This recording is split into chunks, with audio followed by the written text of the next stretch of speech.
Hello everyone, this is Rishita from Sharat Chandra IAS Academy. So today I'll be dealing with daily news analysis. So as a part of our news analysis, today we came up with 3 articles from the Hindu newspaper. So if you look into the articles, the first one says the Supreme Court mulls guidelines for police conduct during mass protest. Okay, so this article will be dealt under GS2. And the next article we are dealing is all art, no deal. This comes under GS2 under international relations. This particular article deals about Saudi Arabia and USA nuclear deal that was recently signed. Okay, so this particular article is about that. And the next article that we had is AIs. AIs means artificial intelligence. Next test reaching India's informal women worker. So this article will be dealt under GS3 as well as there is a mention of informal women. Okay, these women will come under vulnerable sections of GS1. Okay, so this will be dealt under GS3 as well as GS1 in terms of mains. So next we will have prelims MCQs and then one mains question. Okay, so now let's deal about our first article. Supreme Court mulls guidelines for public conduct during mass protest. So why is in news? First we'll discuss why this particular article is in news. As you observe, this July 2026, we had a protest. Okay, so that protest name was called Chalo Sansad. Protest has been taken place. Okay, so there was a criticism that a violent action was taken by the police in order to reduce the agitation by the youth. So in this context, our Chief Justice of India states that merely because, I'll just change the color so that you can understand. Yeah, so merely because there is a agitation, it does not mean there should be a lathi charge, right? See, the lathi charge will show you the violence that was used by the police in order to reduce the agitation by the youth. So discipline is the integral to democratic process. It was stated by Surya Kant, that is our Honorable Chief Justice of India, right? So in this context, you have to understand the importance of this particular article in prelims context. So we'll focus on what are the important things that we need to learn from this particular article in terms of prelims. Okay, so in this particular article, so the prelims context can be seen as, see, you know that all we have, being a citizen of India, we will be having our so-called fundamental rights, which are discussed under part 3 of the constitution. We discuss about fundamental rights. So among these fundamental rights, under article 19, we had a right, that is, we had a right called right to peaceful agitation. Okay, so which comes under article 19. But it does not mention you that you have to use any violence. Okay, so peaceful protest is okay under fundamental rights, but if at all if you use any violence, that will not be considered as a fundamental right. Okay, so because through violence you are disturbing the public order, so it is not a fundamental right. Right? So here I clearly mentioned that the article directly related to peaceful assembly. Yes, article 19 is saying us that you can agitate, you can assemble, you can protest, but only in a peaceful way. Okay, so can the state regulate the protest? Definitely yes, because as you know that we have a reasonable restrictions on our fundamental rights.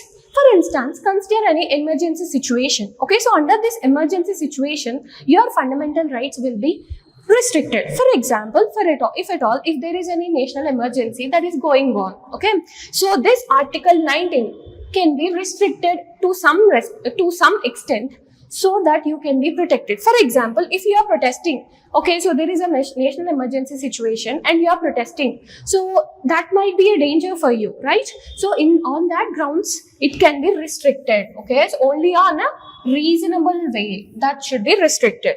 Next, can the protest be violent? Absolutely no. Okay, so you have a fundamental right stating that peaceful agitations are allowed, but not in a violence way. Because if you do violence, the public order can be disturbed, and the fundamental rights of the other citizens might be affected. Right? Next, so as you know that in UPSC prelims, you will find questions stating that explicitly and implicitly. Okay, so there was a question in UPSC prelims stating that does the judicial review, the word judicial review was explicitly mentioned in the constitution? It was no. So in the same way, I thought that this might help you. Okay, see, the constitution does not explicitly guarantees the right to peaceful agitation as a fundamental right. So under Article 19, 1 subclause P, implicitly it was mentioned, but not explicitly. That you have to understand, so that you can not fall into a trap in your UPSC prelims or any other government examinations. Okay, the next slide we'll discuss is about all art but no deal. So what does it mean? So this is an article stating, it will be discussing about the recent deal, the recent nuclear deal that has happened between USA and Saudi Arabia. Okay, so this is one of the booming topic in terms of our international relations. So this deal was signed on July 22nd, 2026.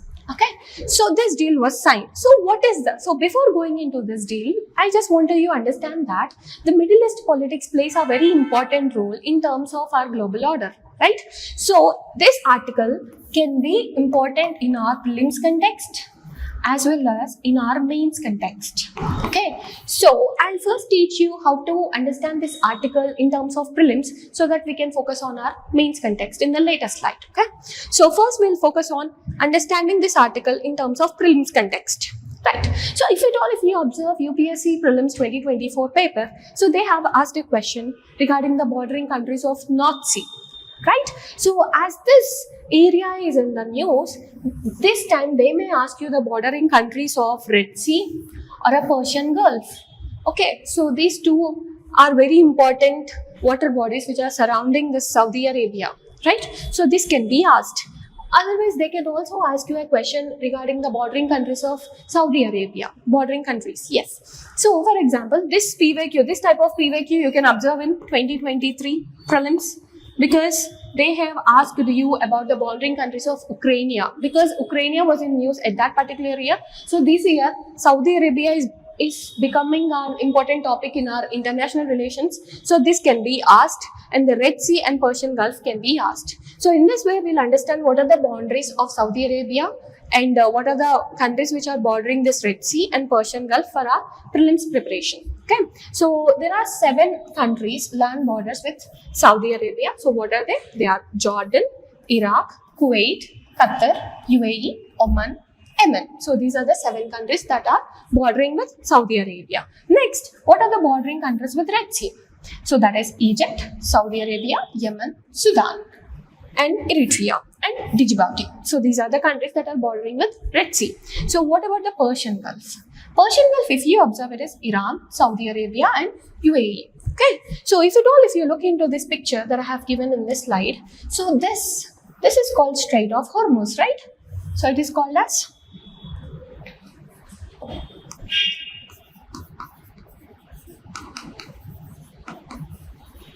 Strait of Hormuz. So this particular Strait of Hormuz plays a very important role in terms of trade, right? So this is a very important thing that you have to consider while considering this particular region. Okay, so that one, and then it also has a border of Arabian Sea here, right? So this Saudi Arabia can be considered as an extended neighborhood of India. Okay, so in this particular article, in the prelims context, you have to focus on bordering countries of Saudi Arabia, next bordering countries of Red Sea, and then Persian Gulf. Okay, and also remember this Strait of Hormuz, because it in some or the other way, this Strait of Hormuz will be in the news. Okay, so next we'll see what is the main context that we have to see in this particular article. So the first one is, what is the significance of this deal, of this particular nuclear deal, okay, for US, and what is the significance of this particular deal for Saudi Arabia. Okay, so first we'll focus on what is the significance that US is going to get in terms of this particular deal. So the first one it will be, that is energy. So that is also, we can say it as a clean energy. Right? So USA, okay, so through this nuclear power, do you guys know that nuclear power is considered as a young science because it is trying to help us in achieving our clean energy, right? So this particular deal can help USA to achieve this clean energy, and also it can help in making political interference in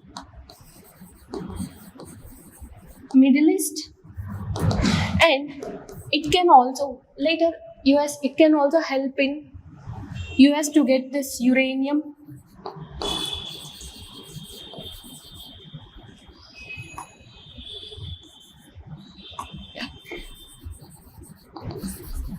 enrichment by Saudi Arabia. Right? So as you all know that USA is a commercial country, okay? So without any commercial gain, it will not have any deals, right? So it can help in its energy, that is clean energy, in terms of trade. For example, if USA was successful in generating this clean energy, can't it trade with many other countries in terms of energy? Yes, in that way they can have a good commercial deal, and also it also ensures its political interference or some sort of presence in this Middle East, because Middle East nation is a very important for energy resources. So indirectly US can have that particular influence in this particular nation, region. Next, uranium enrichment by Saudi Arabia, right? So in this way, the US is having its own significance. Then what about the Saudi Arabia? So just consider Saudi Arabia. If you look into the Saudi Arabia, you'll just come to your mind two things. That is, the first one is gold, and the second one that comes to your mind is oil. So Saudi Arabia, it want to diversify its energy. Okay, so diversify its energy resources, I can say, not only from oil. It wants its energy to be from the nuclear power as well, because the world is going towards clean energy. So the demand for this oil-based energy might be reduced in the future. So it wants to diversify it, and then it wants to have a clean environment, and it always wanted to have a nuclear technology. Here in this particular deal, the nuclear technology will be provided by the USA, right? Though they do not transfer the technology to Saudi Arabia, but this type of nuclear technology can be used in order to develop our infrastructure in the Saudi Arabia in a long run. Okay, so this is the significance that USA is having for its own and Saudi Arabia is having for its own. Now let's focus on escalated tensions. What does this word escalated tensions mean? See, in IR you will be getting few topics, okay? So few words like escalated tensions. So what does this mean? So this particular deal has created some sort of tension zone, okay? So it has raised or it has increased the tensions, okay, between Middle East countries. Middle East countries. How does it increased? If at all, if you consider Iran, okay, so Iran has said, or Iran has commented that USA as a double standard. Double standard. So what made Iran to say that USA is playing a role of double standard? So if at all, if you observe the Joint Comprehensive Plan of Action, which was signed by Iran and USA, deals with the reduction of the uranium enrichment so that the US can reduce sanctions on Iran. Right? So this is the deal. Of course, it was exited by USA in 2018. Okay, so from then, US is trying in some or the other way in order to reduce the uranium enrichment process in the Iran, so that they can have a peaceful Middle East. But if you observe, now in this particular deal, it is making Saudi Arabia to increase the uranium enrichment, right? In order to use it for nuclear power. So this has made Iran to call USA as a double standard, right? So and the next one, that is Israel.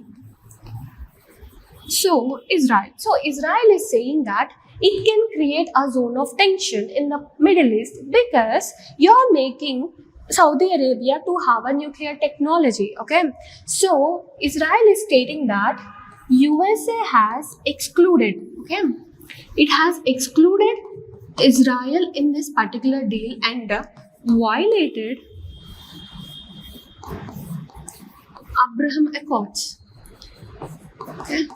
So Abraham Accords. So what does this Abraham Accords mean? So these Abraham Accords are mediated by USA between Israel and other Middle East nations in order to have a diplomatic relations, right? So this was violated. So Israel states that this particular deal is creating nuclear powers in the Middle East, which can reduce security and create a security crisis in the Middle East. So it is saying that it has violated the Abraham Accords, right? So after this, the implications, right? Yeah, so implications on India. Okay. So as you all know that every coin will have two sides, right? So in the same way, the implications will be positive as well as negative, right? So what are the positive implications? See, what are the positive implications? Matlab, you can say that some sort of a good deal, or I can say some sort of good deed can happen for. What are the positive implications that we have? See, it can rise or it can develop, it can increase development of Indian Middle East economic corridor, right? So it can have a significant influence on this Indian Middle East economic corridor that we are going to develop, because this is developed by India. This is being developed by India in order to have a better trade deals and also to have a better connection with the Middle East as well as European nations and everything, right? So some sort of advantage can happen for this. And the other one, that is we can get, okay, so we can import clean energy. So that is another advantage that we are going to have.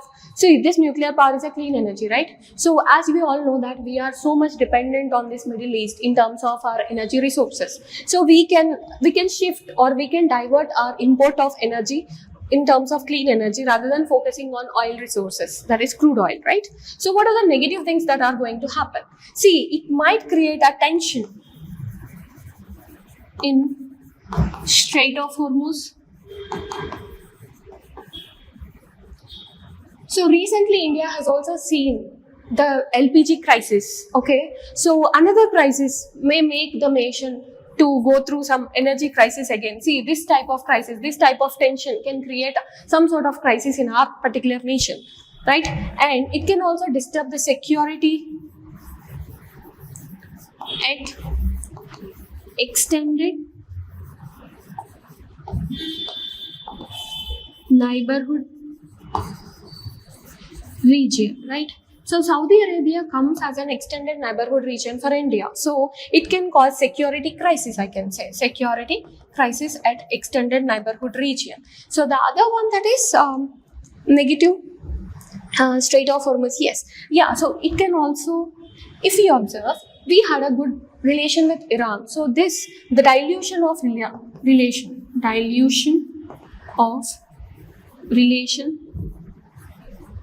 with Iran might happen, right? So these are the negative things that might happen to India because of this deal, and these are the positive things, right?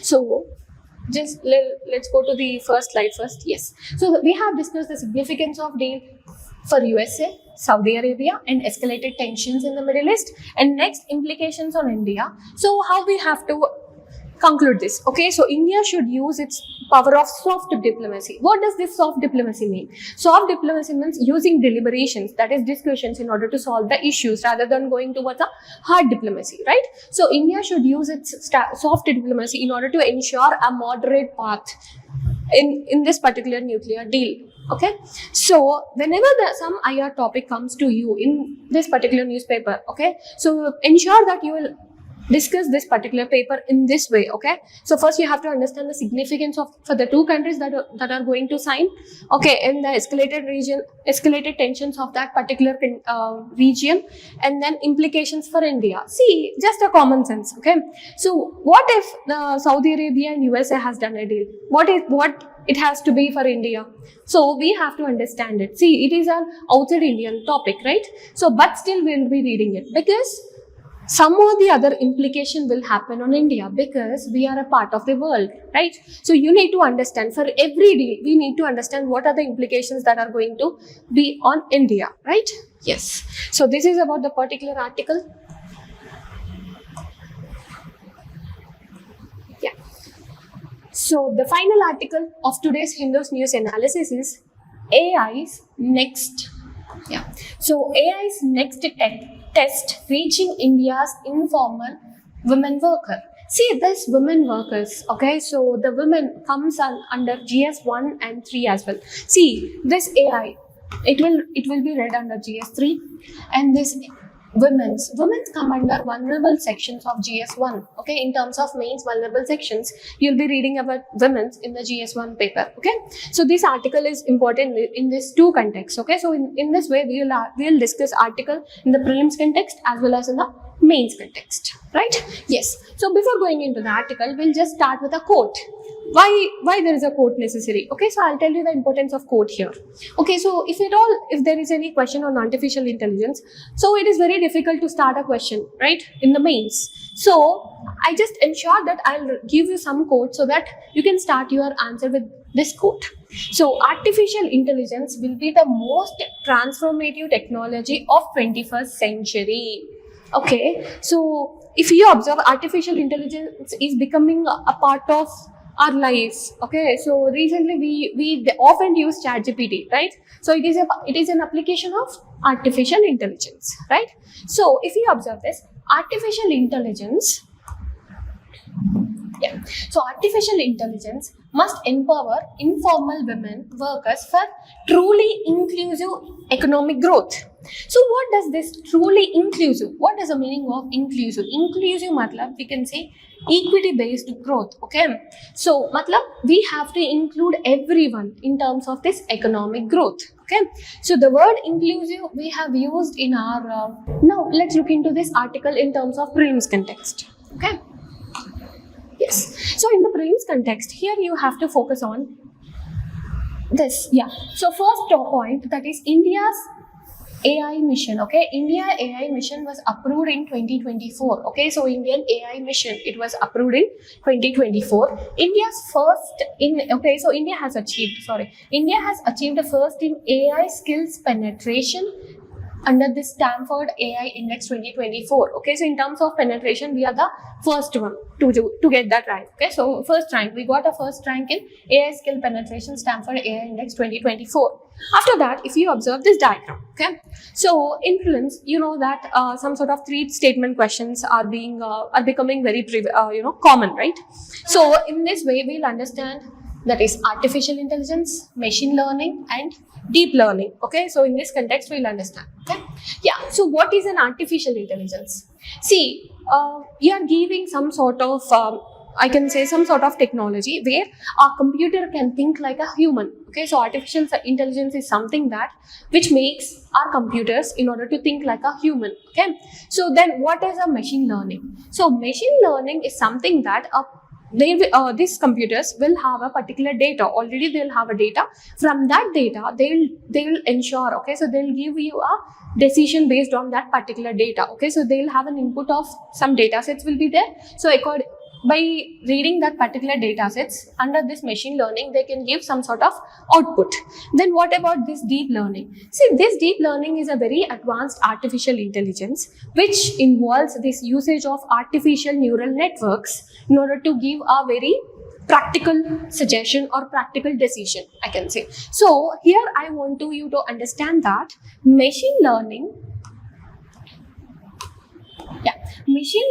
is a subset of AI. If you observe, AI will be considered as a broad concept in that machine learning is a subset of AI and deep learning is a subset of machine learning. Okay, so here you will get a question. Like for example, in prelims they can ask that AI is a subset of machine learning. But no, here you can understand that machine learning is a subset of AI. Next, deep learning is a subset of machine learning. Okay, next, you can also have an example. Recently, everyone are using this ChatGPT, right? So ChatGPT is an example of generative AI. So what does this generative AI mean? So generative AI means it can make its own decisions based on information or data it had. Okay, for example, if you open your ChatGPT and if you ask something to your ChatGPT, so according to the data that it had previously, the decision or the output will be given. So in that way, you can write this example. ChatGPT is an example of generative AI. Right? So this is the prelims context that you need to understand from this particular article. So next we'll go into the mains context of this particular article. Okay. So in this particular article, if you look into the mains context, so here you have agriculture and informal sector. So if you consider agriculture, India is an agricultural economy. That is, majority of our population are involved in our primary sector, right? So involvement of this AI into agriculture is a necessary thing for India, right? So how can we include? Through real-time advisory. For example, this year we are having a less rainfall because of this El Nino. Okay, so the farmers need to know like which crop to be sown for this particular climatic conditions, right? So that in that way, and market access, right?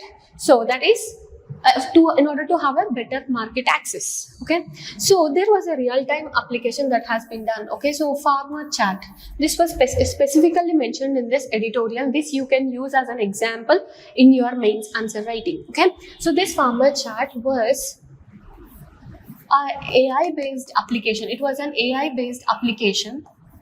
Okay, it was an AI based application which was done in some around 12 states. Okay, so 12 states, and nearly 65% of women got benefited. They got benefited in just 45 days. So what does this farmer chat application do? It's an AI based application which gives our real-time advices to the informal working force of this farming sector, right? Yes. Okay, so 65% of women in this particular 12 states got benefited by this in just 45 days. Okay, so this is a very major good example in order to mention in your mains. Okay, so if you observe, next we had a governance priorities. Okay, so this AI, okay, so usage of AI in our governance can help in a better government. For example, it can help you in fairness and equity through gender responsive budgeting, as well as it can also help. For example, if you have an AI, okay, so the sheetings can